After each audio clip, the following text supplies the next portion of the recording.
So what's up everyone, and welcome back to our channel in another tutorial. Today we're going to see how to reconcile foreign currency transactions in Xero.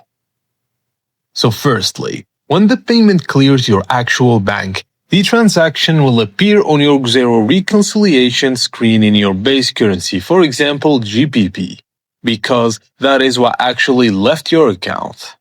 Now, if you need to verify the exact exchange rate your bank used, click More Details on the bank statement line. Xero will display the original currency amount in euros, for example, and the specific exchange rate applied on the payment date.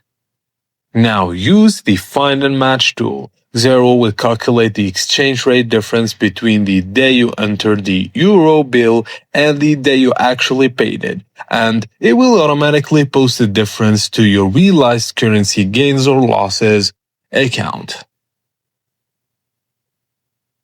And that's it guys, as simple as that. Thank you for watching, and please don't forget to like the video and subscribe to our channel for more tips and tricks like this, and drop a comment down below letting us know what to cover next, and I will see you on the next video.